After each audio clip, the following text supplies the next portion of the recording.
we saved the best for last, in my humble opinion. I'm getting the maybe in the background from the C's drug toxicologist. We're going to have 4 presentations between now and 5 o'clock. I'm really excited. These are 4 fantastic women. They're going to be talking about different areas of the forensic biology discipline, starting with some improved isolation techniques. Then we're going to move on to some nomenclature, and then we're going to move on to what I hope is going to be the next workhorse of the forensic biology, which is sequencing, especially for mixture detection. And then we're going to conclude with some body fluid analysis techniques. So I would like to introduce our first speaker, Artie Iyengar from West Virginia University, to talk about improved nucleic acid recovery. Thank you.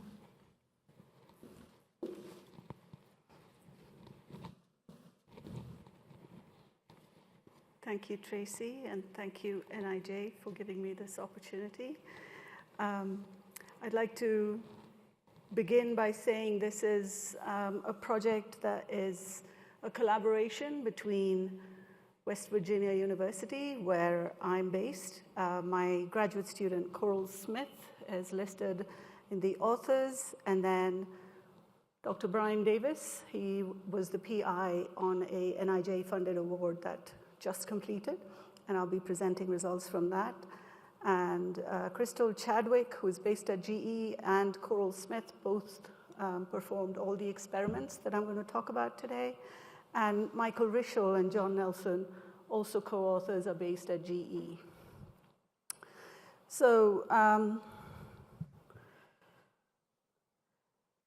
in recent years, DNA profiling kits have become so sensitive that you can generate DNA profiles from really just a handful of cells.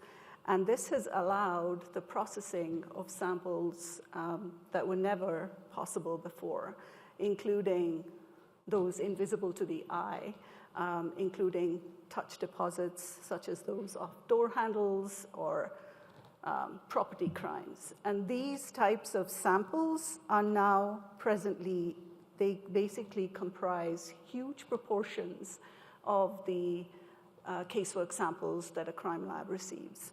And I have some numbers here from the New York State Police Crime Lab. I was based at UAlbany before, and this collaboration started out while I was at UAlbany, and GE is based at Albany. And so a lot of our collaborative conversations kind of included New York State Police Crime Lab. So I have some numbers here which I brought up with me. So large proportions of casework that come into crime labs now comprise these kind of low-level DNA samples. And most commonly, of course, with property crimes or with firearms evidence.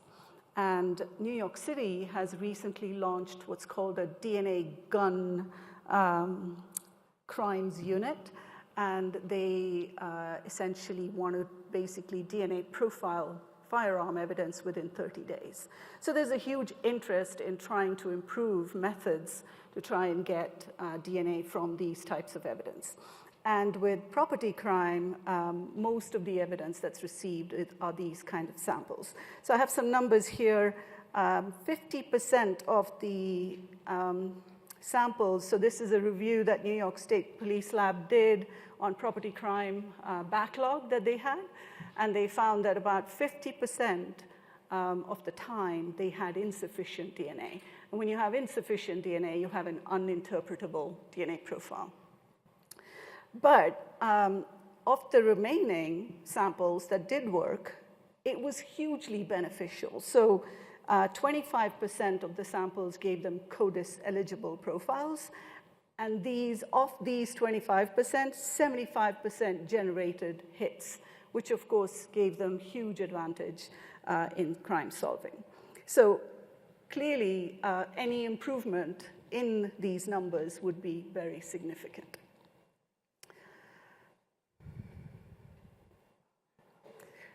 Current kits that are available to extract DNA often result in loss of the DNA.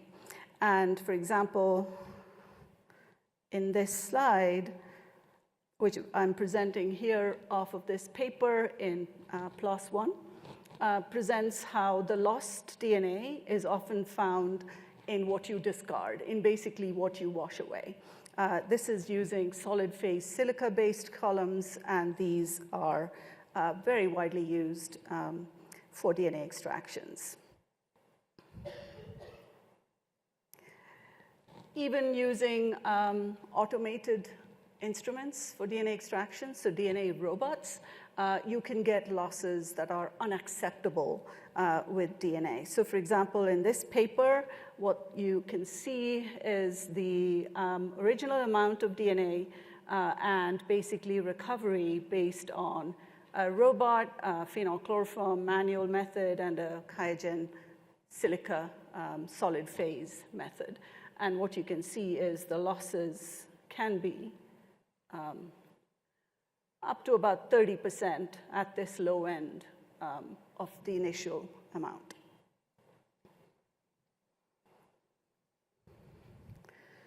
So what we developed, and this was at GE, was it's a high affinity DNA binder. That's kind of all I can say right now.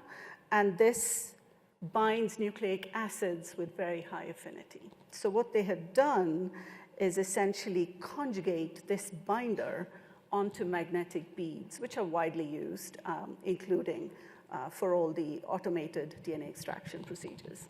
So a number of different chemistries were tested. So they tested magnetic beads with amine groups on the surface. They tested magnetic beads with carboxyl groups on the surface. And then they attached this binder to those beads, and they attached them at different densities. So some have a lot more of this binder on the bead than others. And they also attach these binders on the beads using a spacer to kind of project this binder on the outside. And after testing a bunch of these different chemistries, we've now chosen a lead chemistry. And that lead chemistry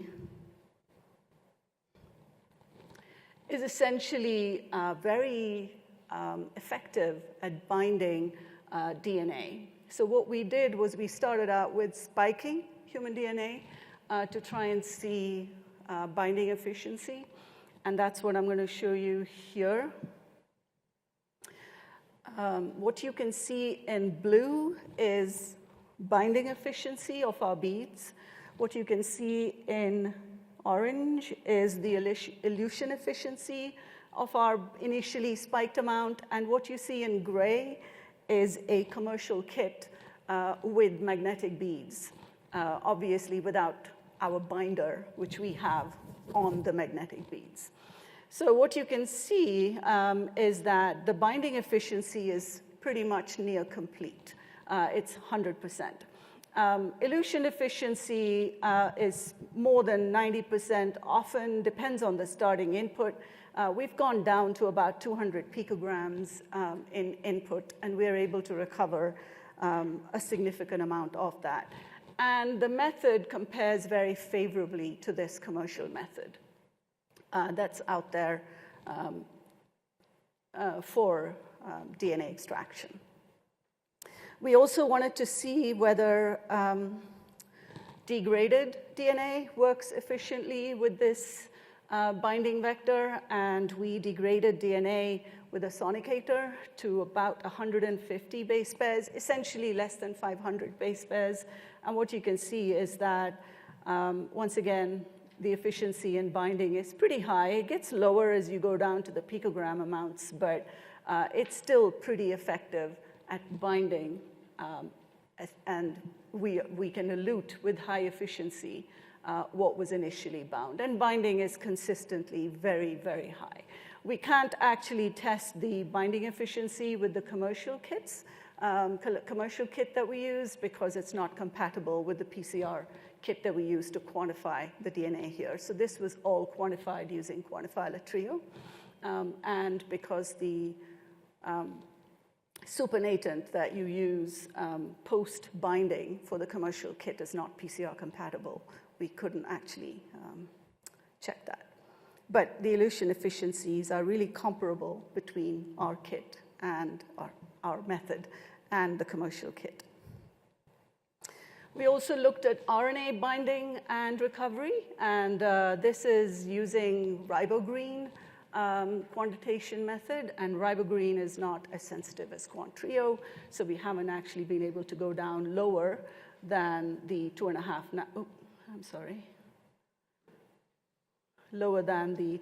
nanograms that you see there. So we haven't gone to sub-nanogram amounts, but again, RNA binding is very efficient with our beads. So there's a growing interest out there in terms of analyzing other than just DNA. So clearly, DNA you use for DNA profiling, pretty indispensable, but there are a number of other molecules within the initial starting biological sample that we really could get a whole wealth of information from. And that includes RNA. So there are many papers out there that have shown the usefulness of mRNA for body fluid identification. And this is particularly important in forensic casework, and especially so for sexual assault, where you want to know the presence of semen on a victim sample or the presence of vaginal fluid on a suspect sample.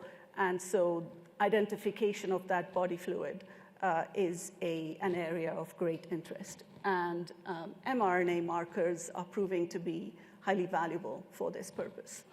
And what you see here in the picture is taken from the paper that I've listed down there, is a traditional CE-based approach where you have taken the mRNA, made cDNA, and then amplified specific markers that are found in these individual body fluids.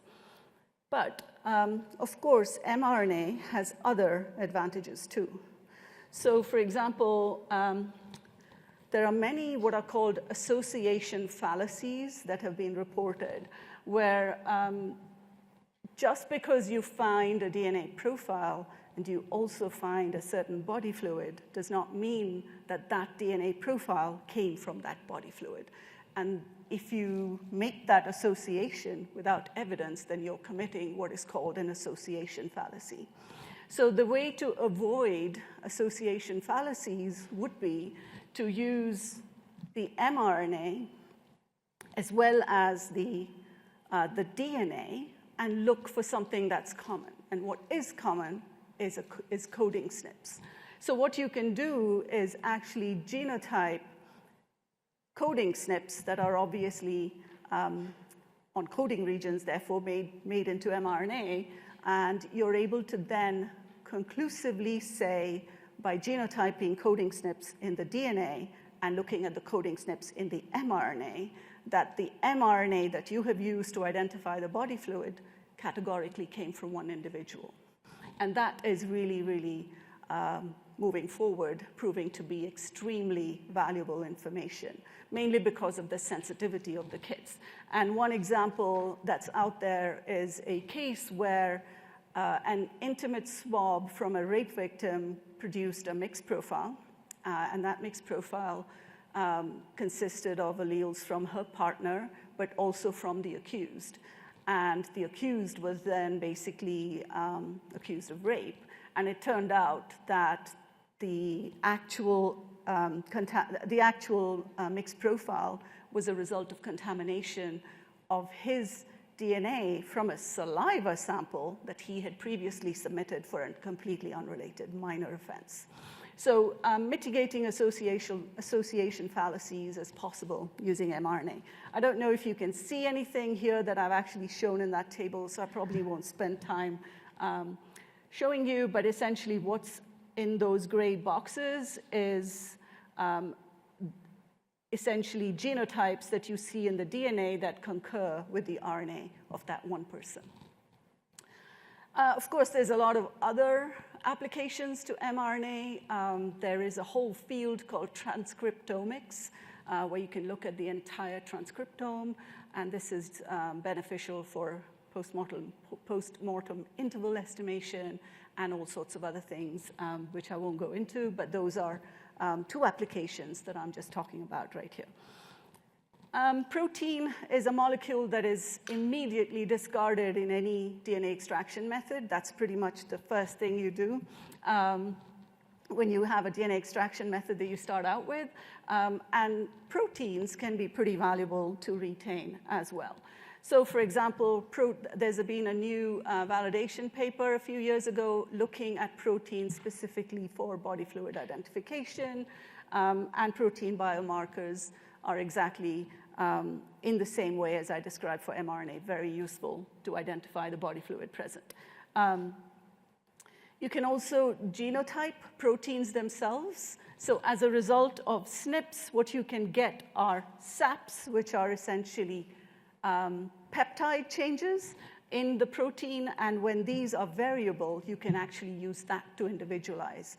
And there are situations where DNA is so compromised that maybe GVPs, as they're called, genetically variable proteins or peptides, are really pretty valuable for that purpose. So all in all, we need a method that does not exist yet to essentially recover multiple analytes from the same biological sample, allowing you to address a whole set of questions, giving you an entire context of the crime itself, rather than just the profile saying whose DNA was it. We've gone beyond that. We want to know how did the DNA get there and be much more specific about all these different, what are called activity level propositions. So our method, which has this binder that binds to nucleic acids with very high efficiency, is also non-destructive to other analytes. And that is a huge advantage, as I've just described. So in the past, GE had a previous grant, and they actually showed how this method was non-destructive to proteins, and they analyzed successfully the GVPs that I just described. At WVU, at West Virginia University, with the help of some colleagues, my graduate student essentially spiked human DNA, and we got some help from our colleagues at WVU to spike some cocaine and its metabolite, and we were able to successfully recover the DNA, the cocaine, and its metabolite with LC-MS, showing that the method is non-destructive. But this was all with spiked materials, spiked DNA, spiked drugs, spiked metabolite. So we wanted to go beyond that. So what we envisage is a workflow that I'm showing you now. You start off with a sample, you add your lysis buffer, you add your binder beads, you bind nucleic acid, you take the unbound supernatant, which will contain everything that you don't want, you then co-elute your DNA and your RNA. Alternatively, we have a method to differentially elute DNA and RNA, and then that's followed by microcon purification. And because we're using magnetic beads, this is perfectly amenable to automation, which is obviously highly desirable. So we wanted to move on from spiked DNA experiments. We wanted to move on to actual body fluids. So what we've done is we've tried a couple of body fluids right now, and I'm going to show you just semen. And using trace levels of semen, and this is an experiment with 0.25 microliters, what was recovered was a full DNA profile and a semen-specific mRNA marker that was also successfully detected, proving that the DNA and RNA could be simultaneously extracted. We also then wanted to move on and look at swabbed samples, which is what represents most of the casework type samples. And we successfully recovered from touch deposits DNA from blood, saliva, touch, and semen. And similarly, We also aged certain samples to represent case type samples. We aged blood on glass slides. We also exposed the blood to high temperature and humidity, and we were able to successfully extract DNA. So to conclude, there's a clear emergent need for multiple analytes in forensic casework. There is no such method available, and we have a method that is now going to be validated for this purpose. We want to try and use higher volumes of lysis buffer than we're currently using, and we're trying to add certain compounds. We have been testing, for example, alpha-cyclodextrin, which helps with SDS, which is, of course, what we use for lysis. So there are a bunch of optimizations that we want to complete, and then we will move on to a full developmental validation of this method. I want to conclude by thanking NIJ for the funding on the grant that just completed. And this was, of course, with the GE collaboration that I mentioned. I want to thank NIJ for the new award that I just received recently, which will continue this work. And I want to thank Dr. Arroyo and his student for helping us with the LCMS work. And I want to also just finally give the disclaimer that everyone else has. I'm sorry I don't have a slide. Everything that I've presented represents our opinions and not that of the DOJ. Thank you.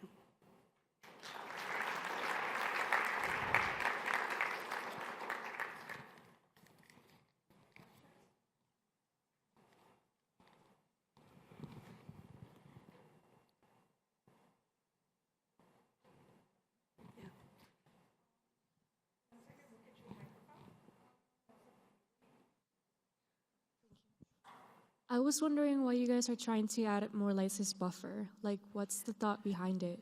Yeah, that's a good question. I didn't make that clear. I was kind of running out of time. So essentially, what we're doing right now is moistening a swab and then swabbing surfaces. What we really want to be able to do is to submerge the swab. So the lysis buffer has SDS in it, and that affects our binder from binding to DNA when it's at high concentrations. So we want to be able to use a higher volume that is able to kind of submerge the swab, which would be more desirable. It works perfectly well as it is, but that's something we're testing out. And for that purpose, we need to be able to somehow stop SDS from doing what it does.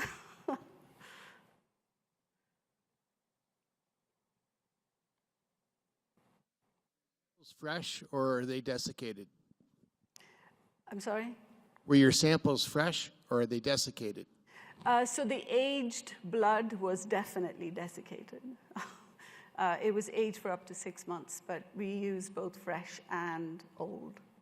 And we were able to get DNA without any issues.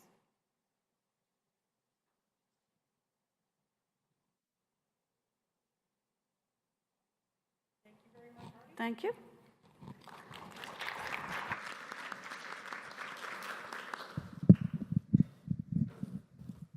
Next, I'd like to welcome Catherine Gettings from NIST, and she's going to be talking about the words. Not exactly the most interesting, but critical to know how to use the right words to describe genetic variants.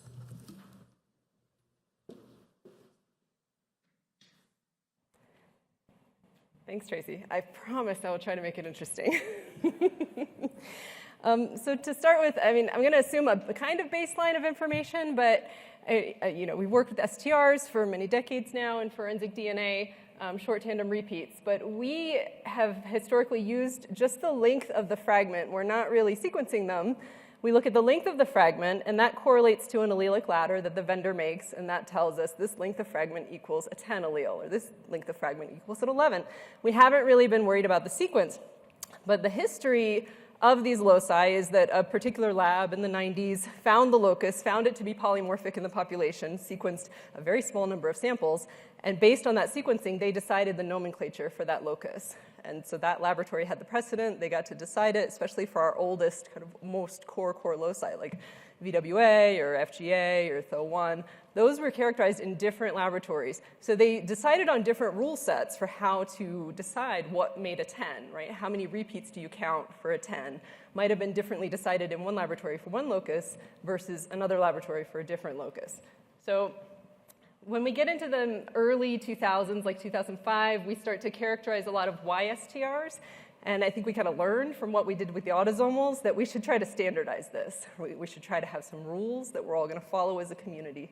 So there were some commissions by the ISFG, the International Society of Forensic Genetics, where they tried to set up some rules, talking about how many repeats. Sometimes these regions aren't so clean looking. It's not just one set of repeats. It's a set, and then a few more bases, and then another set of possible repeats. So where do you stop counting, right? How much do you include? They tried to set some rules for that. Fast forward another 10 years into 2015, 16, 17. We start to have these benchtop sequencers that are affordable, and we can use them to actually sequence these markers that we had never been sequencing before. So then this question of nomenclature comes up, and we have all this kind of hodgepodge of nomenclature rules that have been applied as the loci were characterized. And then we have the kits and what the vendors are doing with their kits. And so we start to generate a lot of data, and we start to realize that we have to decide on this nomenclature in order to move forward so that we're not missing any matches because one kit is calling it one way and one kit's calling it a different way. So I start digging into it around that time and trying to catch up on all this history and figure out what's happening, and quickly realize that this is not transferable knowledge. This is not the kind of information that I can pass on to someone else and easily tell them how to do this. So through the ISFG, we had a commission to develop some considerations for early adopter laboratories. Those were published in 2016. And we generated a lot more data. Many thousands of samples were sequenced, which is really helpful. If you're trying to figure out some rules, it's helpful to have a lot of data. So we started generating that data, and then in 2021, around there, we, as a community and through the ISFG and a strand working group that I work with for this kind of topic, we decided that we have enough data now, and we're ready to make recommendations. So we started this commission in 2021 with the ISFG, and the paper was just published in October of 2023. So these things take a long time. We had meetings over the course of the year, then I started writing, then I sent it back to the commission, then I wrote some more, and it went through many rounds. But this is finally published and online, and the support from NIJ is really to develop the resources that can support the implementation of these recommendations. So that's what I'll be sharing with you today. So the recommendations, there are 5 of them. I'm not going to go through each one. I just want to point out the part of the recommendation where some support is needed, some resources are needed, and we'll come back to each of these. So in number 1, we're recommending a minimum reporting range, a minimum range of sequence that is unambiguous, that we know where the repeat starts, we know where it ends, and we can exchange information across laboratories based on this minimum reporting range. And number 2, how we're going to bracket these loci. So I said it's this hodgepodge of information of how we did it in the past. We want to standardize that. We want to do it in a way that anybody around the world can take the same set of parameters and get the same result. So kind of start over with that. Also, if a laboratory wants to use sequence codes, so even smaller codes for their sequences, we wanted to show a way to do that. Number 3 is standardized resources. So I'll talk about these, some places where you can go to get the proper formatting for these sequences. Number 4 is if you're a researcher and you want to create a panel, a sequencing panel for new loci that have not been characterized before. How do you call those loci? We wanted to tell people how to do it going forward. And then number 5 is more of a philosophical recommendation about databases. If we're going to start databasing these sequences, what are some things we want to think about there? So there's not really anything that I need to bring up today there. You're welcome to read any and all of that. All right, so this is one of the images in the actual paper, and it's got a lot of text in there to kind of walk you through. But just to tell you what you're looking at here, each line of sequence, so there's lines of sequence here, here, here, they're all the same sequence. It's repeated over and over, and I'm just showing you different parts of the sequence to show you how we developed this minimum range, kind of why we felt it was important to do it. So in this first panel here, you can see this is an ACAA repeated over and over. And it can shift. You can call it starting at one position or the next, or 4 different positions where you can start that. So that is ambiguity. That's the kind of ambiguity that we want to eliminate. So we want people to report that entire thing, the shifting, however you shift it, you report the whole thing of that. So that is what we call the core repeat. So that's the start of our minimum range. Then we go down here. Now this is a fictitious locus. It's kind of like the anatomical horse. It's got everything going on in it. So yeah, this is not, don't try to think about what locus this is. It doesn't exist. But over here in this pane, now we've thrown in some additional repeating elements out in the flank. And we want to include those if they're close in and they might cause differences between laboratories. So these, you'll see these even in CE. We see length-based differences between kits. So if one kit put their primers, I mean, you couldn't put primers right here, but if you could put primers that close in and one kit could exclude some additional repeats out there or some indel out there, you'll see differences in length-based designations between the kits. And we want to avoid that by length, but we also want to avoid it by sequence. And so we want to see that whole thing get reported. This is kind of rare. Down here, are there SNPs nearby? It kind of gives me heartburn to not include a SNP. Like there might be a really good SNP here that adds so much diversity to the alleles. But we're not going to include SNPs in our minimum range unless it's right nearby and it causes the appearance of another repeat. Then that could be confusing about where the repeat stops. Right? And then we cap it. We put some heterogeneous sequence, 4 bases on each side. And that's it. That's our minimum range. There's another step here that only affects a very small number of loci, and I don't have time to explain that one. So here's our minimum range, and then we've got some example kits down here. And one thing that you'll see that I'll touch on at the end is that not all of the kits can meet the minimum range. And this is true in real life, too. We have this. And it's a difficult thing that we're going to have to figure out how to overcome, but the point of the commission was not to try to deal with the hodgepodge of nomenclature. It was kind of to start over, and it wasn't to fit into the existing kits either. It was to do the best thing scientifically going forward. Say, this is the recommendation of what is the best thing that we can do scientifically that will reduce the ambiguity that people might see in their data or in comparisons across laboratories. So I know this also gives people heartburn, and we'd like to come up with some workarounds for it for the existing kits, but ideally the kits get redesigned outside of this range. All right, so this is my colleague, Jerry Hugenboom, and I was so excited to find this picture where I could have him hanging over there because it looks fun. He created this program called STR Naming. He's at the Netherlands Forensic Institute. And this program is one set of parameters that does this bracketing, this way of calling it, for every locus. It's the same for every locus. Anybody in the world can run his program. They'll get the same result everywhere in the world. So this kind of takes away that need for a person with the historical knowledge to know how to call these. You'll see here CE13. That's the CE equivalent allele.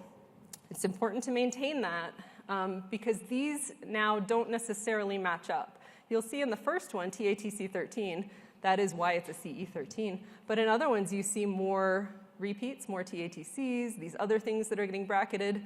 So it's kind of a shift to say, don't try to make sense of this in terms of the CE allele. Just take it as a simplified way to look at the sequence. It lets your brain handle the sequence a little better. But we're going to tell you what the CE allele is that goes with all of this. You'll also see that we have a designator out here. This is showing us SNPs in the flank. So these are SNPs that are oriented. This one is 24 bases downstream of the repeat. And then we've got one down here that's upstream of the repeat. So that's how his software calls the SNPs in the flank. So this is recommended as the way going forward to bracket these loci. We also have, I see Brian's here. I like this picture because he looks like a badass. We have also talk about in the recommendation paper this SID, or sequence identifier.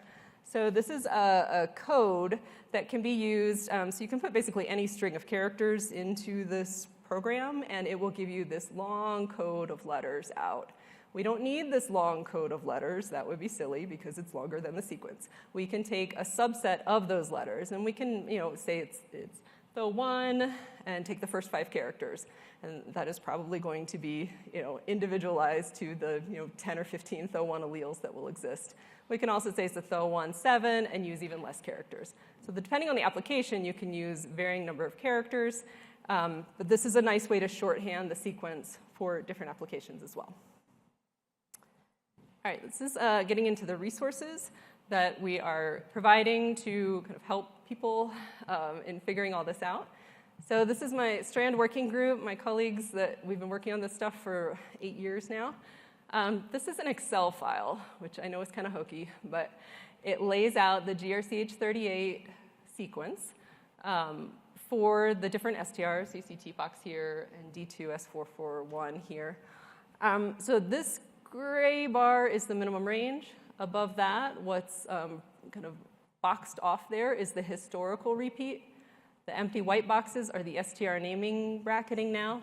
The colored bars are the manufacturer kit ranges. Those are the ranges that the manufacturers have said are reportable, or they expect them to be high quality sequence in their kits. And then we also include SNPs in the flanking regions if they exceed a certain frequency threshold, which is all noted in that document to help you navigate that. So we feel like this is helpful just to lay everything out for people, for a teaching resource, for bioinformaticists to kind of understand what's going on.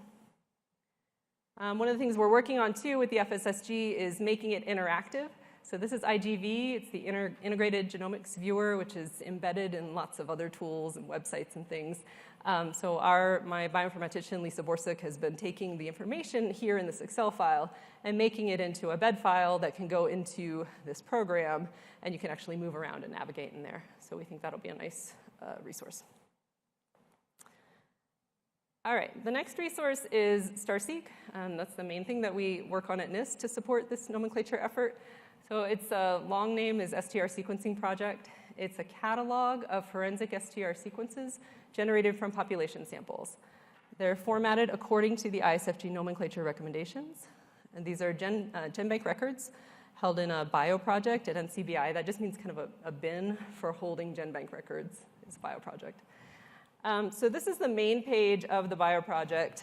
And it's really easy to find if you Google GenBank and you Google StarSeq bioproject, you'll get to these pages.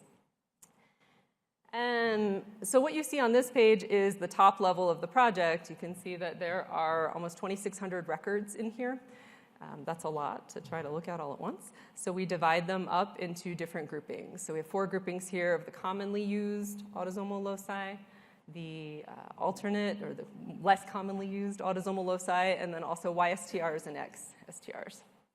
So if we click on that first one there, the commonly used, takes us here to another level down in the project. You can see here we have 1,600 records. And then down below this, we break it down into all the individual loci.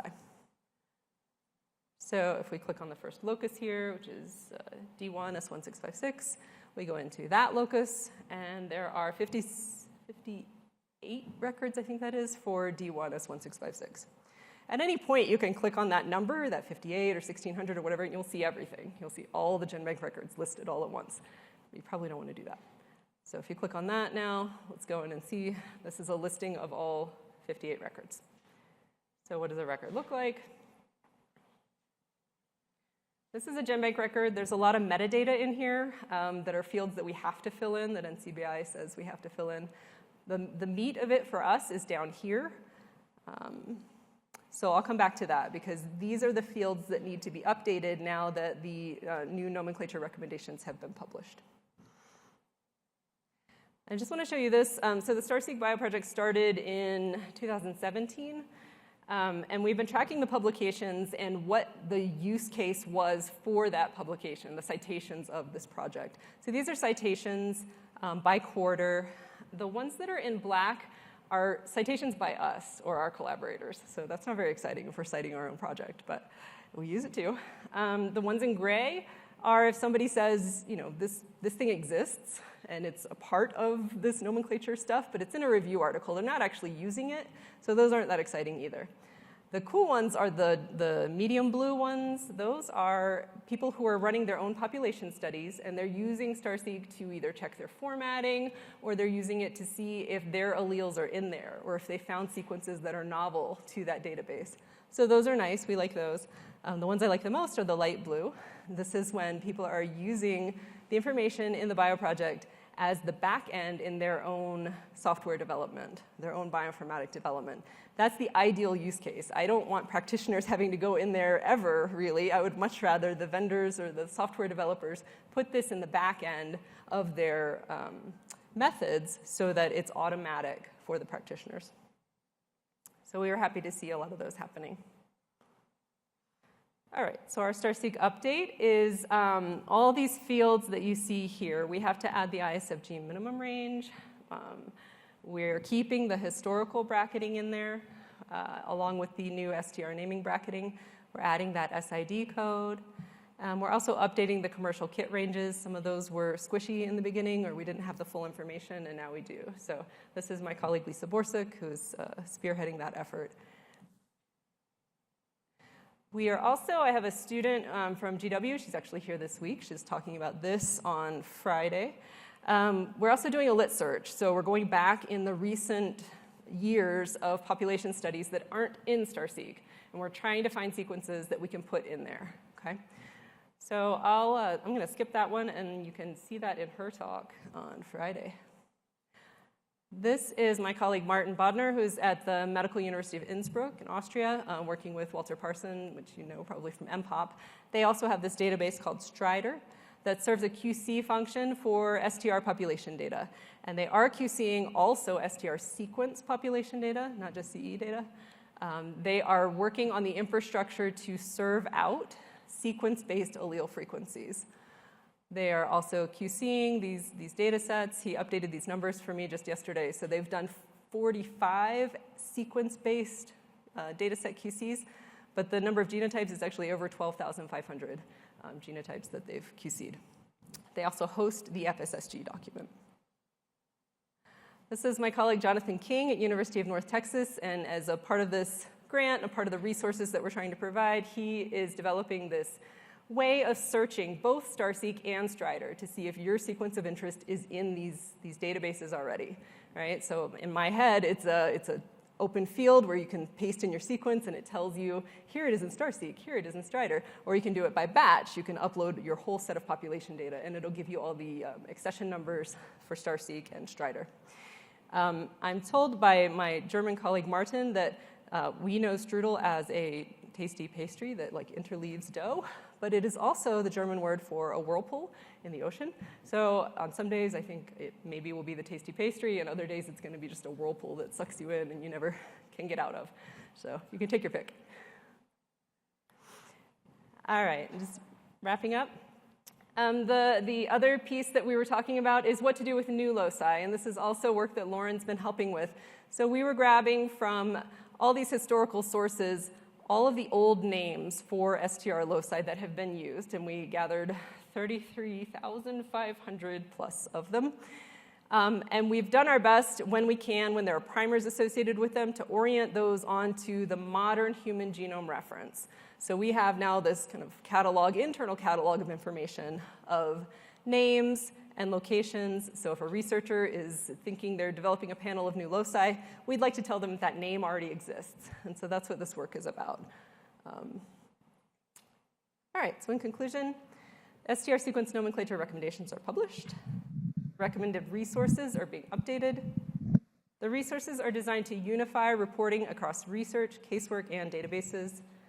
And then the next step is to figure out what challenges remain. I think the big one I can think of is the kits that can't meet that minimum range. What do we want to tell people to do in the meantime? So we're actively discussing that right now. And I'd like to acknowledge my group members, the funding obviously from NIJ, also NIST Special Programs Office provides us funding. My Strand Working Group, just such a great collaboration.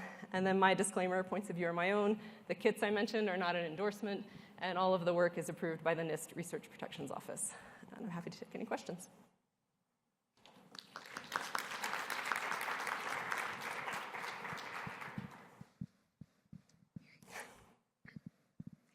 You gonna tell me to stop using that picture?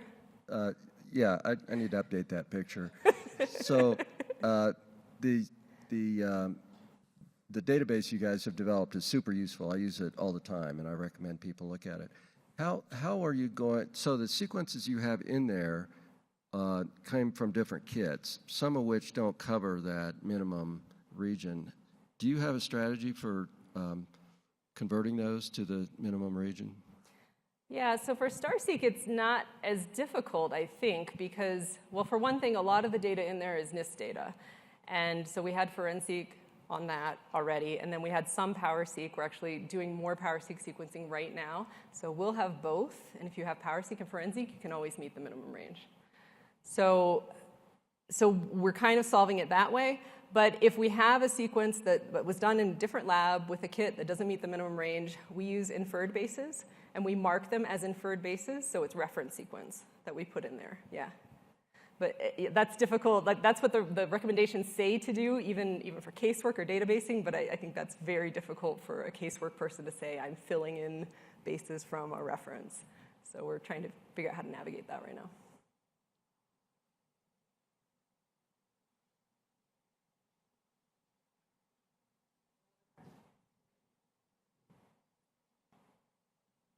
All right, thanks.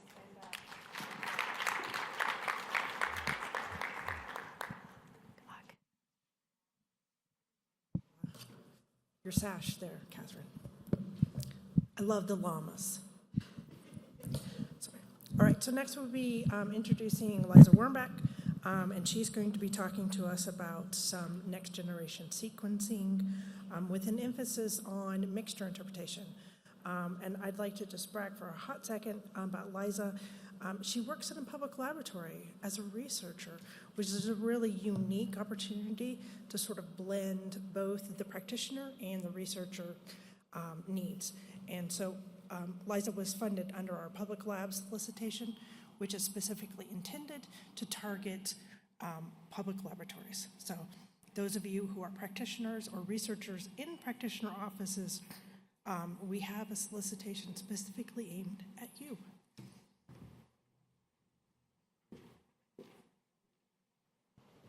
Thank you, Tracy. Thank you, Tracy, for the introduction, and I would like to thank the organizers for inviting me and giving me an opportunity to talk about our research, what we perform at the OCME. Today I will not talk everything from our grant. I mean, the focus is not on mixture deconvolution. The focus is today on the evaluation of the mainstay kit, which is from Verogen, QIAGEN, and I will look into comparing the standard versus the microflow cell. This presentation does not represent the opinion of the New York City Office of Chief Medical Examiner. It more or less shows our work, what we have performed at the OCME. So I will talk about the kit, mainstay kit, which is massively parallel sequencing kit and features STRs, autosomal STRs, 27 autosomal STRs, as indicated here in table 1 on the left-hand side, as well as 25 Y STRs, which are also on table 1 listed on there, and amylogenine. The main size is approximately 235 base pairs, and the kit aims for the microflow cell. So there is a microflow cell and there is a standard flow cell. They differ in size, and they differ actually also in the sequencing time, as well as in the paired reads, what we get out, meaning on the coverage. So the kit is performed or designed for the microflow cell, but why are we looking for the standard flow cell? As we have done so many evaluations of other kits, we were wondering, do we gain additional information with more coverage? Do we gain more when we have an additional number of samples? Do we gain more information when we have very little DNA input? Or do we gain more information in degraded DNA and extreme mixtures, mixtures 1 to 100, 100 to 1. So that was our objective, to work, to compare both flow cells.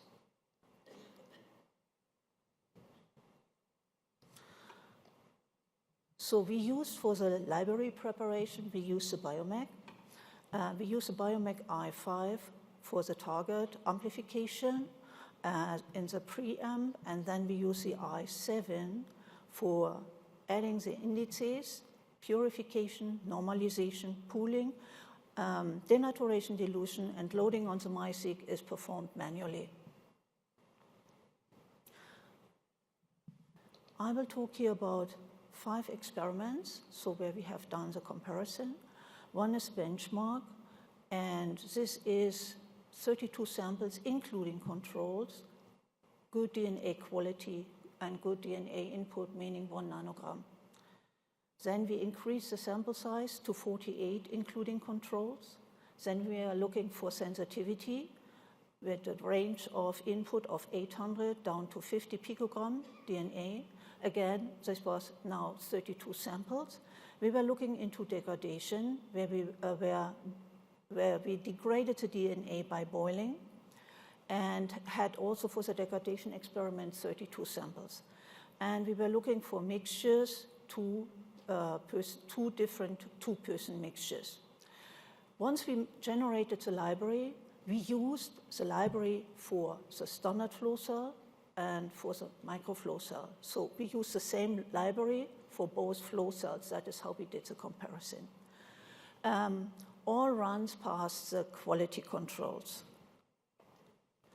So when we look at the benchmark, I mean, we could verify concordance for the overlapping loci with the PowerPlex Fusion 5C, which is CE technology, capillary electrophoresis.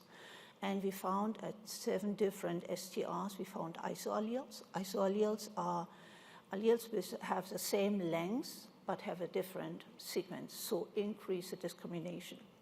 And we found triallelic loci at 2 loci, which were already reported at NIST. And as we were assuming, I mean, the standard flow cell has a higher coverage compared to the microflow cell. And the standard flow cell is shown here in the panel, and the coverage in green, and for all loci, and the coverage for the microflow cell is shown in purple. We did a peer test controlled for multiple testing to test significance, and it was significantly higher, the coverage for the standard flow cell. However, when we were looking at the allele coverage ratio, the allele coverage ratio is an equivalent for the peak height ratio, and we determined this for the heterozygote loci by dividing the lower number of reads by the higher number of reads. Meaning, if you have equal number of reads, become something too close to 1 or 1, and everything with more imbalance, we see a lower ratio. So for most of the part, we find no significant difference between the allele coverage ratio for the microflow cell, shown in purple, and the standard flow cell, shown in green. However, at one locus, D2, which is encircled here in red, we found a difference. So what you see here is all allele coverage ratios for the microflow cell on the left-hand side, and the right-hand panel shows the same data for the standard flow cell. The green line indicates a ratio of 0.7. We want to have everything a little higher, or around the 0.7 ratio. And the red line indicates a ratio of 0.5. So everything what is below is not so good. And the number, I mean, the locus which is encircled, that is a locus where we found significant difference in a peer test. So otherwise, we found no difference at all. And when you look at the data really do not differ much. I mean, for a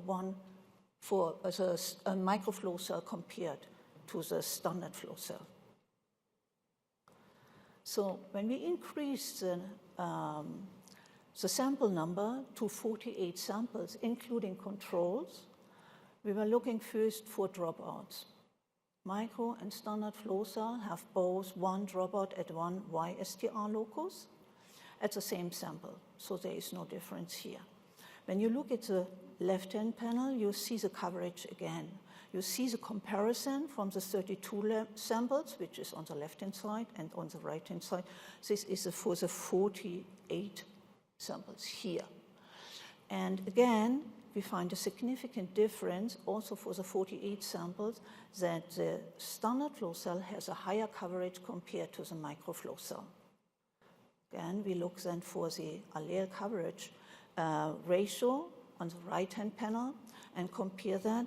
What you see here, that was from the 32 samples, and that is from the 48 samples. So there is no big difference, what we can see, what we can detect with a peer t-test controlled for multiple testing.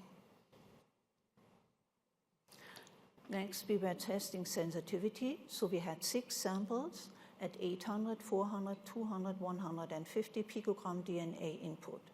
We look at the coverage.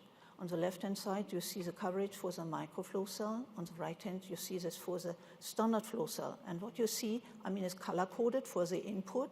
The highest input is in dark blue, going to green. And you see that the microflow cell has a lower coverage, way lower coverage, compared to the standard flow cell. We were then looking for dropouts. We were comparing, so they had 6 samples for 800. There's no dropout, neither for the microflow cell nor for the standard flow cell, not at 400, not at 200, not at 100. And at 50 picogram input, we found 3 allele dropouts with a microflow cell at D10, D5, and penta-D. For the standard flow cell, we find only 1 dropout, 1 allele dropout at penta-D. We did the same also. We look at the YSTRs, and we find dropout, 1 dropout for the micro, as well as for the standard flow cell at 100 picogram in DNA input, and 1, again, for micro and standard flow cell at 50 picogram DNA input. The locus which was affected was in both cases same, DYS 460. And when we were looking at the allele coverage ratio, so we did an average for the 6 samples so that it does not become so, that it becomes a little bit clearer for looking.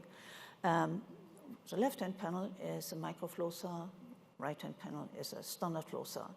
Red is for 50 picogram DNA input, orange for 100, gray for 200, green for 400, dark blue for 800 picogram DNA input. And as expected, the allele coverage ratio is lower with lower DNA input. That is known. And when you compare the microflow cell with the standard flow cell, the outcome, you don't see much difference. When we were looking for DNA degradation, we were using 2 data points for each boiling time. So we boiled DNA actually for 15, 25, up to 15 minutes. And to determine the degradation index, we were using quantifier trio. The DIs, degradation indices, range from 1, pristine, good quality DNA, to over 300, severely degraded. 1 nanogram of DNA was used as input. And here on the left-hand panel, you see the autosomal STRs. We plotted only correct STRs. So if we have an allele dropout, it was not plotted. If it was a locus dropout, it was not plotted. So only if we see a correct genotype, then we plotted it. So on the left-hand side, you see the percentage. The X shows you the percentage of correct autosomal STRs, while on the X, we see the DI in a logarithmic fashion. So with the highest DI, we still see 80% of correct autosomal STRs. And the difference between the microflow cell are shown here with a triangle color-coded. I'd use the triangle even so, I mean, they might be not so good visible. Purple is again for the microflow cell, green is for the standard flow cell. Oh. But as you can see, they're very close together. And so there is a difference, but there is not much difference. The loci affected by degradation, which showed allele and locus dropout, were penta-E, D12, penta-D, D1, D22, and D21. And the length from the kit for the amplicon is shown there in the table. We did the same then for the Y-STRs, and the Y-STRs were not as good behaving as the autosomal STRs. Nevertheless, we got 60% with the highest degree of degradation. Still, we found 60% of the Y-STRs correct loci. Again, when we compare microflow cell with standard flow cell, these are the green and the purple triangles, we see quite often that they are on similar positions. So they are here, the microflow cell seems to be a little bit worse here. However, that's not always the case. Sometimes they are directly. We could not do a significance test because we have only 2 samples for that. So we have way too few samples to do any statistics on this data. Now I come to the mixtures. So we were looking for 2 pairs of mixtures. 2 pairs, one consisting of 1 male and 1 female sample. And first we were looking for how many loci indicate a mixture. So how many loci show 3 or 4 alleles so that we see a mixture. And out of all our samples, we choose a pair which give us the most number so that we can see there is a mixture. So out of the 27 autosomal STRs from our kit, 25 could show with this pair we choose a mixture. And the other kit was the lowest number, so we wanted to see cover the whole range. It was the lowest number what we had in our sample collection, where only 16 loci showed 3 or 4 alleles indicating a mixture. With the 2 sample sets, we did the following ratios: 1 to 100, 1 to 50, 1 to 20, down to 1 to 1. And then again up 3 to 1, 5 to 1, 10 to 1, up to 100 to 1. And as 1 nanogram of DNA was used as input. And what you see here on the left hand is where we have the pair where we see 25 loci indicating a mixture. And what we wanted to show here is when is one dropping out, so when we don't see the 25, when it's the minor dropping out so that we don't see all 25 loci. Again, it's the same color code. Purple shows the microflow cell and green shows the standard flow cell. And as you see, they're behaving pretty similar, and we see still, in the span 25 here, it goes down to approximately 10. Then we have 1 to 50, 1 to 100, it goes very low so that we don't necessarily see a mixture. When we do the same thing with the other pair, where we had only 16 loci indicating a mixture, we see a scatter around the 16 here, but both micro and standard flow cell more or less behave the same way. And as soon as the ratio becomes larger, it goes down also 1 to 20, we still see over 10. And on the other side as well, we still see over 10. We see a drop then in 1 to 50 and 1 to 100, and the same is here. And the other thing what we were interested is how many of the correct Y-STRs can we see in excess female DNA? So we use the same mixture, 1 to 1, and the same pusins, and we're looking for the Y-STRs. How many of the Y-STRs were correct? And that is plotted here. So what you see, it's the same 2 person mixtures as I've seen before, and color code is the same. Purple is for microflow cell, green is for the standard flow cell, and they're behaving very similar up to here, where C then 1 to 100 is a drop. And the same is for here. It scatters around the 25, and when we have 1 to 100, 1 to 100 is actually an input of the Y SDR, I mean of the male, as an equivalent of 10 picogram.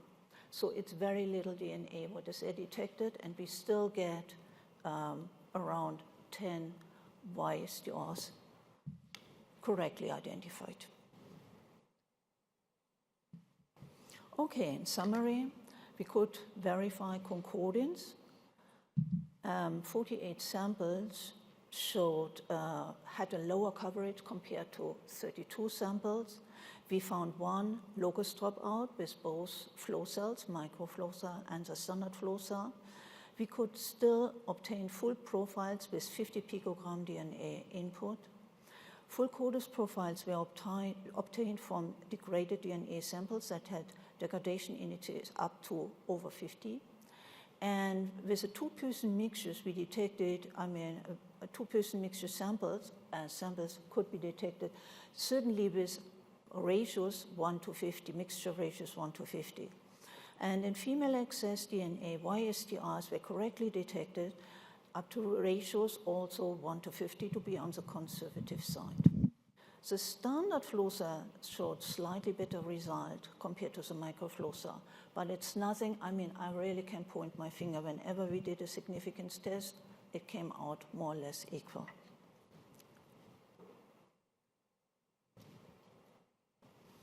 Okay, I want to thank you. This is part of our project, which was awarded by the National Institute of Justice. We are showing here our results and not necessarily those that reflect from the Department of Justice. And I would like also to acknowledge the people involved in this study who did the experiments, who helped me with the data analysis, and who supported me and supported my research. Thank you very much, and I'm here for questions.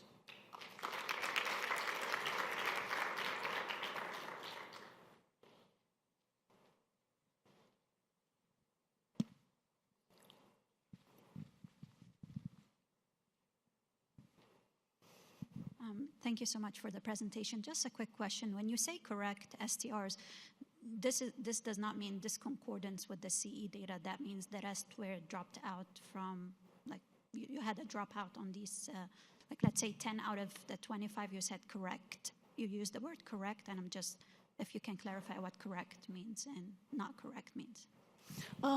Correct means, that is what I thought I explained it. When there's an allele dropout, some people count the alleles, and then, if you have a locus dropout, then you see it immediately of it. But if you have an allele dropout and if you have a heterozygote, you still get some kind of like information. But it's not the correct genotype when we compare this to our known sample. So that is what I meant with correct. Mm-hmm. We have a question over here, but I'm going to ask one real quick, Liza, because I want you to remind everybody how many times you can use a flow cell. Pardon me? How many times can you use a flow cell? How many times can I use what? A flow cell. Once. Exactly. Just once. It's a consumable. Yeah, it's a one-way product. You use it, that's it. Maybe I missed it. I wanted to know how you quantified the DNA before you quantify the libraries before loading them on the flow cell. Oh, that is, we have not quantified the library before we use it. We use everything, we followed the protocol from Verogen, nowadays, now Quiogene, and they don't quantify it before. So it's a bead-based normalization. Exactly, there's a normalization step, and then, exactly. Okay, so I'm impressed with the 50 picograms that you got. Really great results, because we found with the bead-based normalization that we had a lot of loss of template, especially with the lower quant samples. But my next question was, if you were to run a lot of high quant, like 1 nanogram samples, and a lot of low quant simultaneously on the same flow cell, have you ever experienced any issues with that? You mean that we have a few very low and many very high, so that very high would take over from the real estate of the flow cell? That is more or less your question. Yes, we have done something like that, and exactly, yes, it has an influence how you design one run and what you put on one flow cell. So, yeah, but that's why I show. And that's why I say also the sample number, what we did here. So we had 6 samples, 800, 400, 200, 150, yeah. Actually, that is some kind of like, why we do this is so that we can compare different kits. We have done the same thing also with a forensic signature prep kit. And then we can compare, when we do always the same kind of approach, we can compare how one kit compares to the other kit. Do we see more dropout? Do we see less? That was our purpose. So that's why we have done it that way. And on the other hand, we're still working on the evaluation. So it's really work in progress. It's not published. It's very fresh from the bench. Any other question? We have 2 questions from online, somewhat related. The first is, it's interesting how variance increases with the quantity of input DNA. Is this related to PCR? How's a variant? The variant? I mean, meaning that... Variance? I mean, isoalleles, or what are you... I don't know. I'm just reading the question.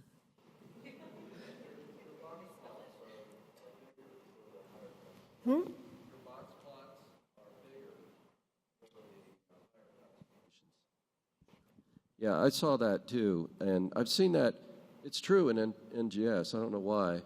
When you have higher concentrations, you have a wider spread of coverage, of allele coverage. And that's not intuitive that you would see that, but it's always true. Yeah, there is a variation. There is a variation for the different loci in coverage, yes. And usually we calculate it, and usually it's around 13-fold to 20-fold what we notice from a low coverage locus compared to a high coverage locus. Certain kits, certain manufacturer try to make it more balanced. I mean, the forensic signature prep kit was also, I mean, quite unbalanced when you're with 1 nanogram or so, yeah. Yeah, now I am, okay, sorry.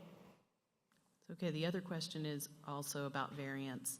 Does variance change with the flow cell? So if that is a coverage, yes, I've shown that with the coverage, right? That we see a lower coverage with the microflow cell compared to the standard flow cell.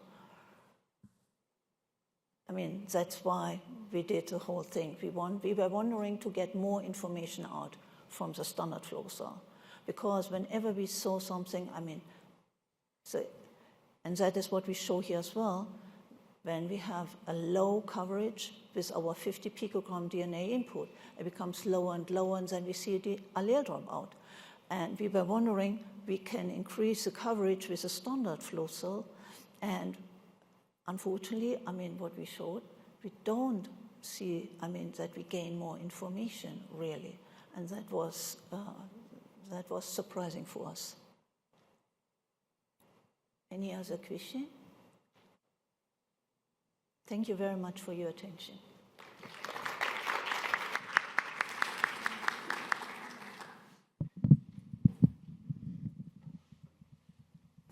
Before I introduce our next speaker, I just want to sort of make the point that Liza's work really shows us that there is a difference between these 2 flow cells, or there's actually very little difference between these 2 flow cells.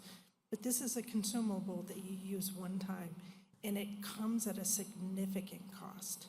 So by demonstrating that you can use the smaller flow cell at, I think it's almost a 50% reduction in cost, and you don't use data, you don't lose data, is pretty significant.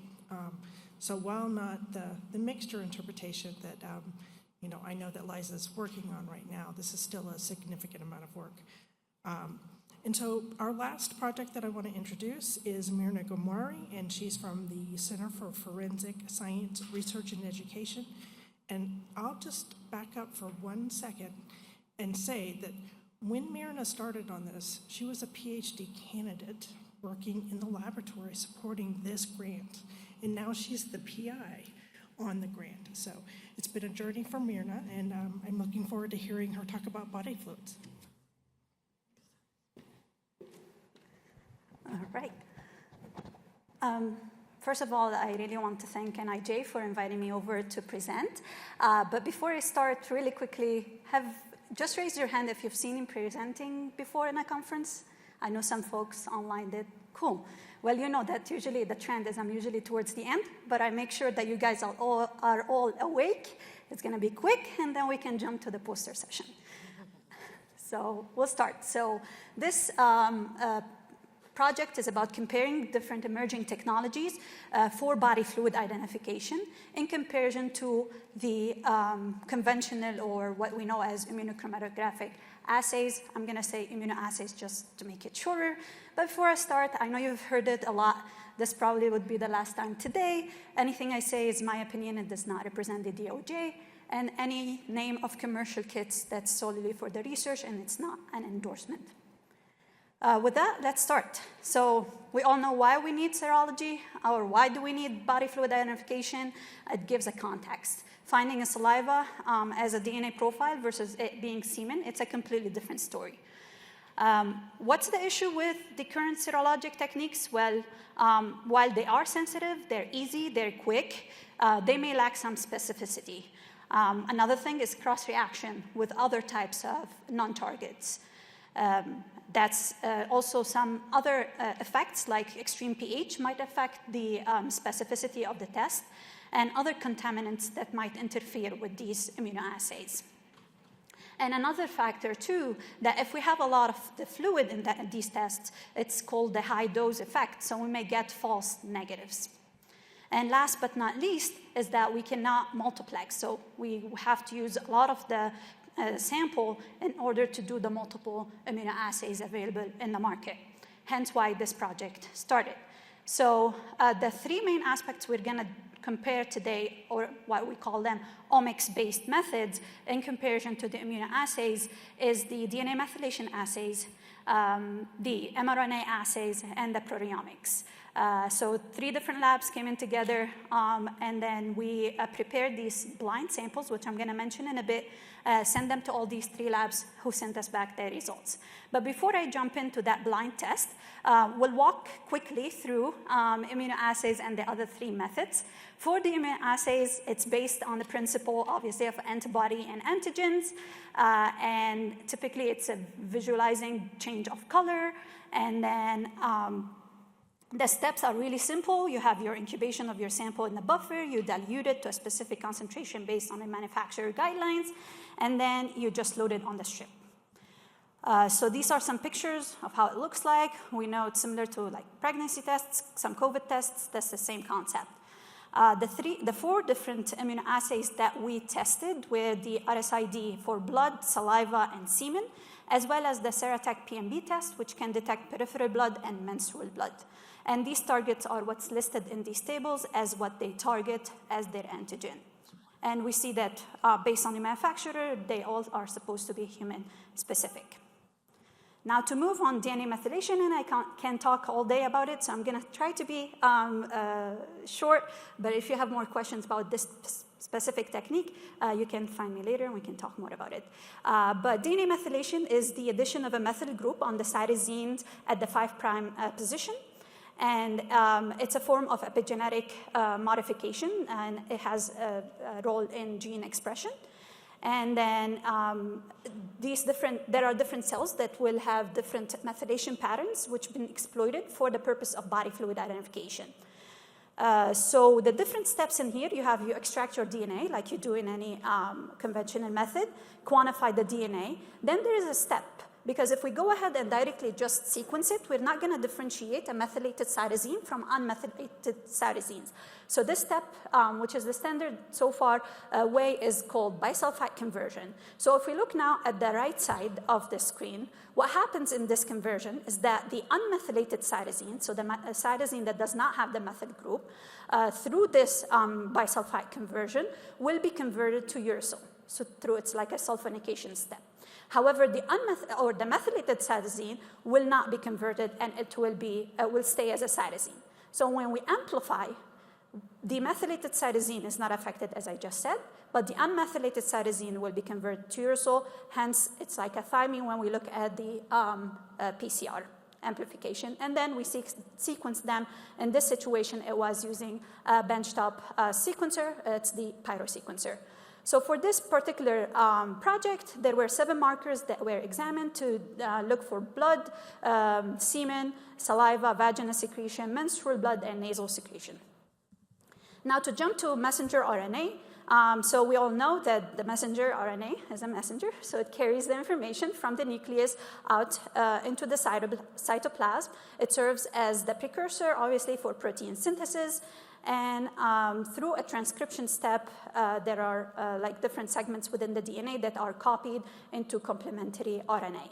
And then similar to the concept of DNA methylation, some of these mRNA markers have been exploited for the purpose of body fluid identification. Now the steps, similar to the DNA, instead of DNA, in this case it's RNA, then a reverse transcription step occurs. So basic molecular biology, reverse transcription is when the RNA is transcribed into complementary or cDNA. And then quantified, and then amplified, and then separated and detected, in this case on a CE, or capillary electrophoresis. For this particular project, 10 markers were examined for blood, semen. There were 2 markers for semen, one for sperm specifically, and one for seminal fluid, saliva, vaginal secretion, and menstrual blood. For the proteomics, for this case, well, proteins are large molecules composed of one chain of amino acids. They are obviously involved in almost anything related to structure and function. And then each amino acid is linked with another one through a peptide bond, forming a polypeptide. And similar to the DNA methylation and mRNA, some of these are differentially, or there are different markers for different type of tissues that have been exploited for the purpose of body fluid identification. So the steps in this case, we had DNA extraction, RNA extraction, and guess what? It's protein extraction. So then after extraction, it's quantification of the protein, and then a digestion step. In this step, the proteins are digested into smaller molecules, which are the peptides, and then they are separated on an HPLC, then identified on a mass spec. And for this particular case, there were 26 peptides that were targeted with 104 transitions that were examined, but just for detection of blood, semen, and saliva. Now, it's a lot of information. Let's just summarize them in one nice, colorful graph. So for the immunoassays, again, the steps are mentioned here. These are the different fluids that are detected. For DNA methylation, we just mentioned all the different steps through pyrosequencing, and these are the targets. mRNA, similar, and this CE is the final instrument to use, and these are the different targets, so everything excluding nasal. And then for the proteomics, so far the method has been validated for semen, saliva, and blood. And when I say blood in this particular case, it's not going to differentiate between peripheral blood and menstrual blood, so they are combined together as one category. Now for the blind testing. So my team went in very creative into preparing these 58 different samples. So the different fluids that were included were peripheral blood, saliva, menstrual blood, semen, vaginal secretion, nasal secretion, monkey DNA as a non-target, and we had urine and also breast milk. The different matrices used were on a swab, on a denim, on a bedding sheet, on a cigarette butt, and on a leather, just to mimic some of the forensic samples. And then there were some treatments done for some of these samples. Some of them were mixtures of 2 or 3 different fluids. Some of them were degraded by heating the sample. And then some of them were inhibited by adding humic acid. So these are the 58 different samples prepared in multiple batches, sent to all labs for them to do their different types of testing. They know nothing about the samples. They are only numbered 1 through 58. I did not know personally what were the samples as well. I told the team to just keep it confidential. I don't want to know. I don't want any contextual bias when I look at the results. So I also did not know anything about these samples until we had to do the analysis. Now, let's look at the results. So before I jump into the results, the different categories we had for this particular analysis, we had true, meaning the lab had identified the correct fluid or fluids, and or if it was blank or a swab that we purposely did not add any fluid to it, they also said no fluid was detected. The second group was partial. And when I say partial, that means that they've detected at least one of the fluids in that mixture, but they did not detect the second or the third component of the mixture. But in some cases, they've highlighted that possible mixture was present. And then false positive, well, we know what false positives is, identifying a fluid that was not in our sample. False negative is they couldn't identify a fluid that was targeted in their assay. And then not targeted, that means it was there, like breast milk, for example. It's a non-target, and if they said no fluid was detected, but they don't have breast milk as one of their targets, then that is non-targeted. And the last one is inconclusive, where the methylation, this is particularly for methylation, where the percentages did not align with the very conservative decision tree that was followed for the analysis. Now we'll look at the overall comparison of the different methods. And before I show these results, this is mostly a snapshot of where we are now with the technologies, right? There is so much funding that went into these different methods to look at alternative ways to enhance the body fluid identification. So that we will see later with the results, that does not mean this is where we are and we're going to stop. That is a step forward to see what can we improve moving forward with newer projects. So for immunoassays, you're going to see that I've divided them in two columns, just because if you remember the 4 different immunoassays we've tested, there were 2 that can detect peripheral blood. So the RSID blood, and then the Serotype PMB test also has a peripheral blood marker. And since we've seen some inconclusive results between the 2, we've separated them. One where we only looked, when we are looking for blood identification, we just looked at the RSID blood, and when we looked at the other is the Serotype. Now, you're going to see that, before I jump into the other one, we're going to go into details quickly into each of these methods, but you're going to see that for the immunoassays, we have a lot of false positives. And we're going to look at which ones were false positives. And then for DNA methylation, you're going to see some partials. For RNA, it's mostly not, there are some non-targeted, there are very few false negatives. And then for the proteomics, there were also some partials. So now we're going to go quickly through each one of these. So for the immunoassays, the false positives, when I looked for RSID blood for blood detection with the other 3 for saliva, semen, and menstrual blood, the nasal secretion was detected as potentially saliva, so that's a false positive. The breast milk was also detected as positive for saliva. The 2 of the degraded blood samples were identified as menstrual blood on the Serotype PMB test. And then the mixture of semen and vaginal, instead of the vaginal, it was cross-reacting as also saliva. And then another mixture of semen and menstrual blood, false positive also for saliva. For when we took into consideration the Serotype PMB test, in addition to all of the 8 that we just saw, there were a few additional. So this mixture of semen with vaginal, it was detected as semen and blood. Saliva with vaginal, again, the vaginal seems when it's in a mixture, there is a cross-reaction with the blood test, and it was positive for blood. And then the monkey DNA, although it says human-specific, I know primates are closely related to human, but it also was detected positive for the blood test.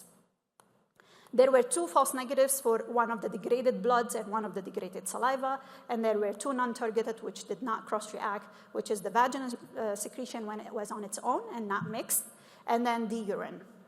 So overall, the RSID saliva had cross-reacted with nasal secretion, breast milk, vaginal secretion, and mixtures of semen with another fluid. The PMB test have cross-reacted with degraded peripheral blood. And the PMB test for the P line specifically has cross-reacted with vaginal secretions in mixtures. And then also that P line has cross-reacted with the monkey DNA, which is non-human. Now, in respect to DNA methylation, there were 2 false positives, but these were 2 menstrual blood that were detected as blood and not menstrual blood. And that, based on the literature, is expected, so it's not too surprising, just because of the flow, menstrual flow and bleeding is different on different days. So there is a bit challenge in identifying some of the menstrual samples. Now, non-targeted are urine and milk, breast milk. And then for the partials is mostly when we had mixtures. So for mixtures like semen with menstrual or semen with menstrual and saliva or semen with vaginal, semen was detected. There was a report that potential mixture was present, but without identifying the other component. For a mixture of, for example, saliva with vaginal or semen with vaginal, in this case, the vaginal secretion was detected and noted that there is a mixture without identifying the other fluid. Similarly to these 2, where one of the components was detected. As for the false negatives, there were only 2 as well. This was one of the degraded and one of the very low level of blood that was deposited on one of these matrices. And then the 2 inconclusive that I mentioned was the nasal secretion and one of the degraded saliva samples. So overall, the false positives, as I said, menstrual was detected as blood is not too surprising with the current stage of DNA methylation, but the challenge was mostly in mixtures. But to note something about it, so the researchers have followed a very conservative interpretation guideline and decision tree that they've built based on known samples. So anything that falls within an intermediate level of methylation, they know it's a mixture, but they were conservative in just calling one of them without calling the other one. So for future work, that definitely means there should be more testing and to refine these thresholds so we can better deconvolute or resolve these mixtures.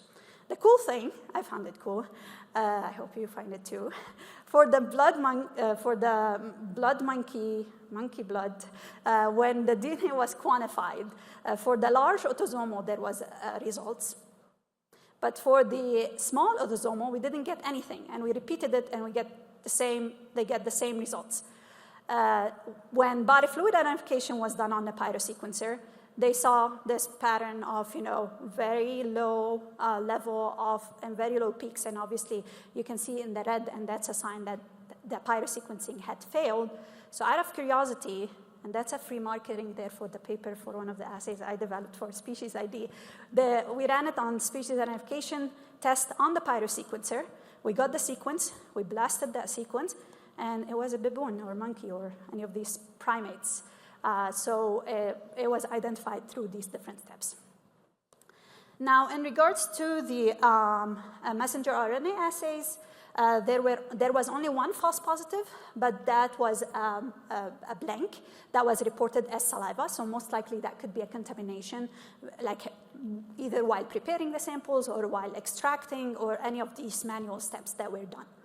And there were 3 false negatives. The 1 semen sample that was not detected, and then 2 of the bloods that were inhibited with humic acid.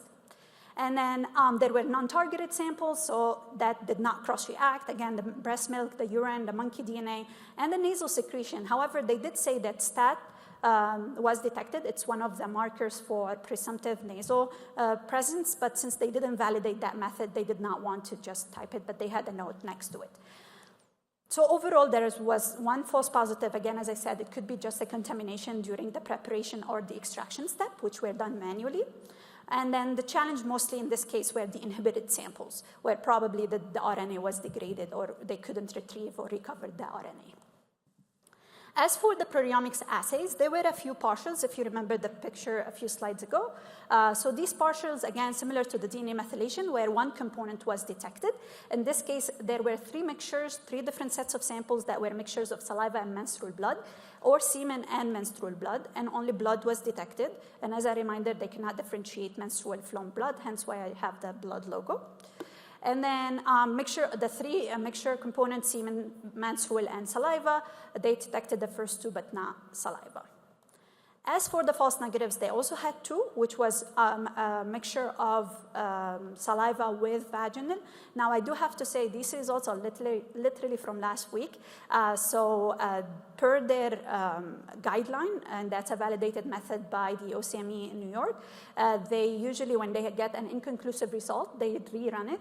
But since casework takes priority, so they couldn't have time to rerun it. So probably when they rerun it or run it on a different instrument, they can detect the saliva, but obviously they don't have a marker for vaginal secretion.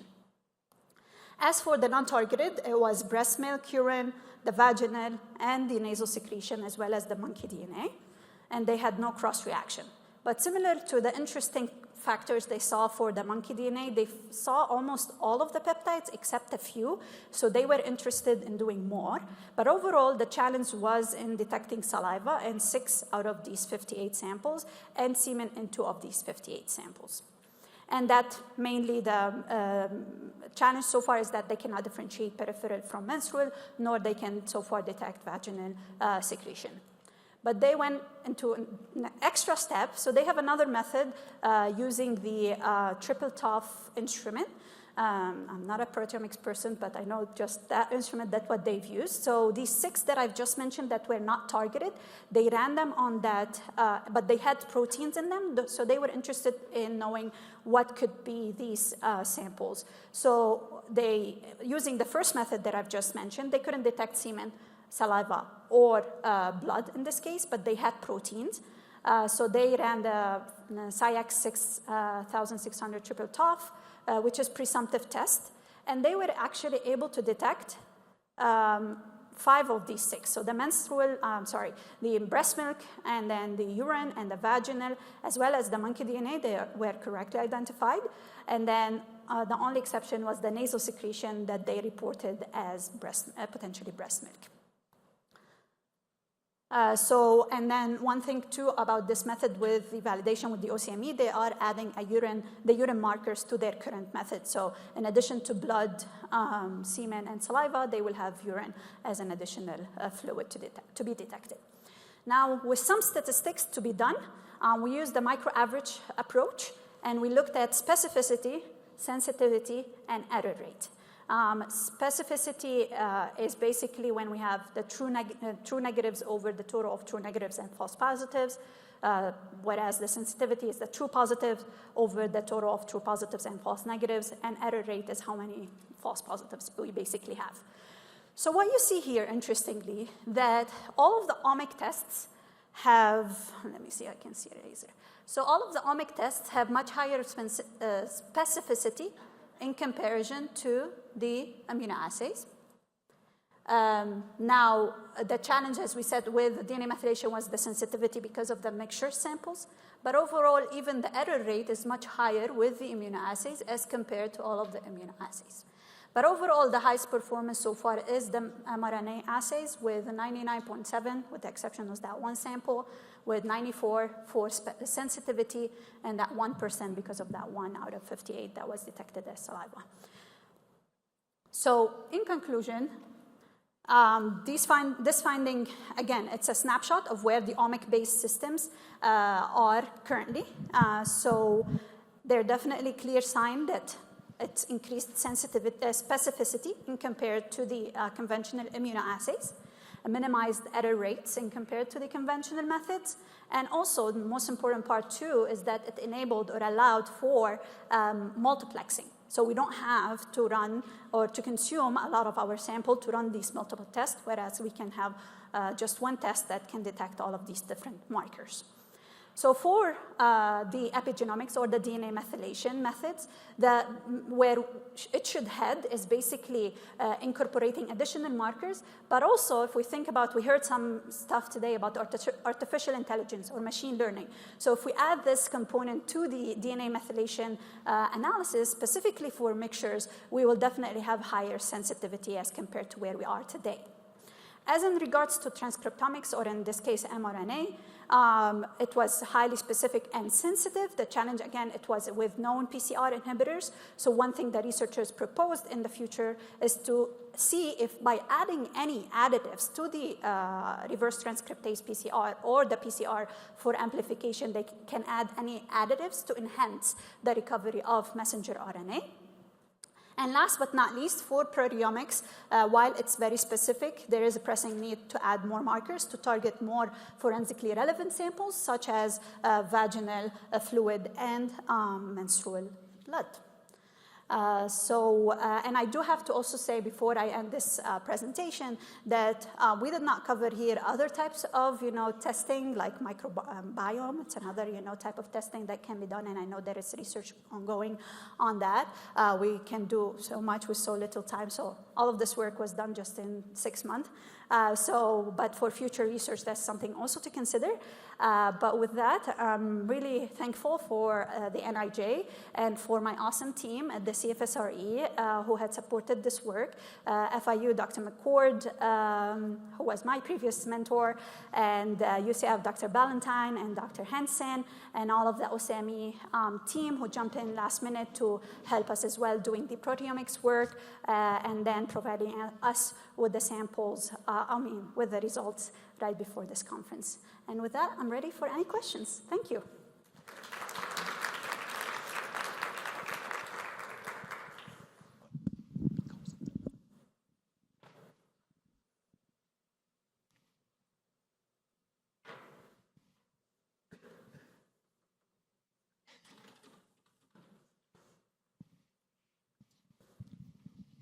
Thank you. Very elaborate study. Did I understand it correctly that you mentioned that at some point sample contains 2.5 microliters of blood and you consider it as a small trace? If you think about the quant that was like the quant of DNA for this particular case, it was not a lot of quantity. And for bisulfite conversion, for it to be efficient, it has to be a certain level of DNA. So that's probably the theory behind when the conversion happened that had affected the identification of that particular sample. It probably is not too low for maybe another marker, maybe for proteomics, I'm not 100% sure. But at least for this particular example, it was particularly for DNA methylation. Okay, thank you.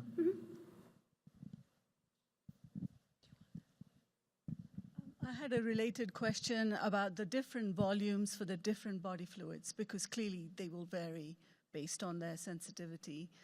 So how did you kind of normalize for that? What kind of volumes did you use for urine or saliva and blood? Yes, that's an excellent question, and that took a few conversations with all of the co-PIs to see how we can standardize it. So one thing that I didn't show, it was phase 1 of this project, where different collection methods and different deposition methods were employed to come up with a consensus as to how to normalize or to make sure that all of the sets have the similar amount of fluids on them. So one thing that was tested, for example, for vaginal fluid, both swabs and menstrual cups were used. So we can get the fluid and just pipette it on substrate, on matrices like swabs. So this way, so most of the fluids were in liquid format.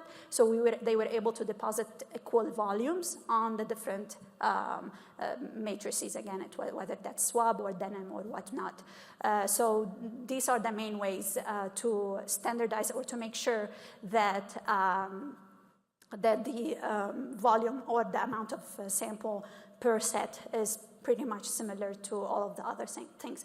One thing that I did not mention, because I didn't have time to mention phase one, was some work that we did actually with Catherine and NIST, where we've prepared the triplicates of these different collection methods. For example, for saliva, it was spitting and also buccal swabs.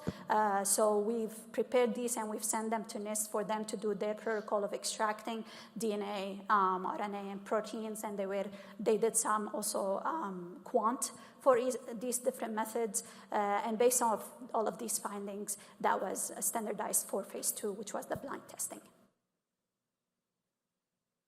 We have a question online. What other mammalian species have been evaluated with these technologies? Dog, pig, cow, rat, raccoon, and etc.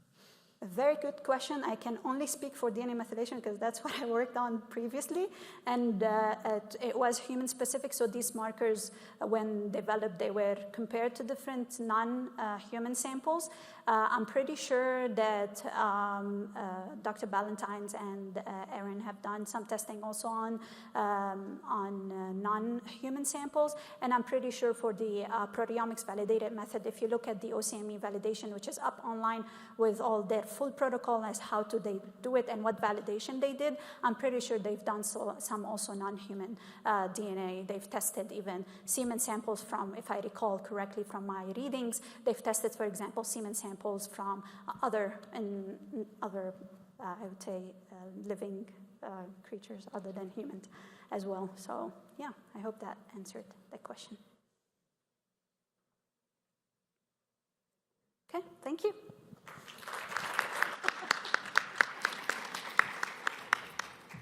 And with that, this concludes our session for today.